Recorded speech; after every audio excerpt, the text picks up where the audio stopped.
Hey BrickBloggeteers, Will here, and today we're going to look at an upcoming set 40861, Monsters Inc. BrickHeadz. This is Sulley, Mike, and Boo figures. This will retail for $24.99 for all three figures. A little bit pricier than what I've come accustomed to, but well, let's see. All right. First one you build is Sulley. Now, since he is a big, blue, fluffy creature, the way they managed to do this is to use a lot of the little 1x1 tiles and little tombstone tiles to add some extra fluff to him. He does have a tail that can be moved up and down. And he has, for his arms, slightly longer arms, so they're 2x3s. Which actually gives the ability to put a few more tiles on here and not feel overcrowded. One thing I do like about this particular one is they gave him a bit of a belly because he is a rather fluffy character, or as Boo calls him, puppy.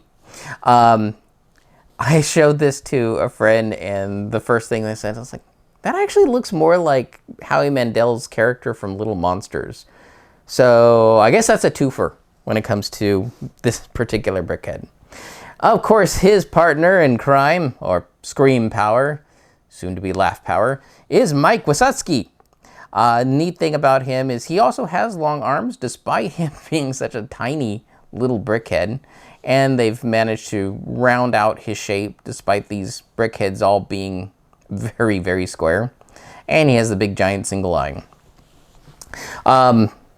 As far as this particular character, it was really hard to make sure the spherical shape, because if you look at the top, it has more of an X shape, and that's because that's meant to be more of an outline, so that if you're looking at from the front or back or side, it still looks round.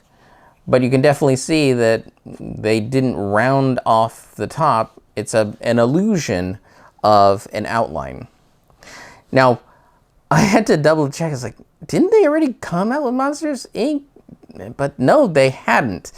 So this was an immediate buy, especially because of the third figure, Boo, who's actually my favorite character of Monsters Inc., the original movie. Boo is, of course, the little child that tags along and goes through the door and ends up in Monsters Inc.'s world. And, of course, the monsters are definitely afraid of little children. And she absolutely loves monsters and hangs around with them. So she looks absolutely adorable, especially with her little pigtails. They actually gave the action elements that are like a plate, a 1x1 round plate on top, and then a curve that they've used for like superheroes to look like they're jumping. But this one gives it just a light little bit of tilt to put her pigtails at the right angle. So absolutely adorable set. I still think this is priced a little high because there isn't the amount of printing we've seen in others. I didn't find the builds to be very innovative. There are Star Wars sets that I've built that I was like, I would never thought of putting pieces together like that. And this is pretty straightforward. I put the cost down to two things. One, the state of the world, and two, the amount of color that's actually in amongst these three. Because Sulley is definitely lots of blues, Mike is definitely lots of lime green, and Boo is pink. When Lego comes down to putting together sets, they try to stick within a narrower range of colors. I think that has a lot to do with how the sets are put together, sorted. Takes less time. So that's probably an indicator. But this is an adorable set. Again, set 40861, Sulley, Mike, and Boo.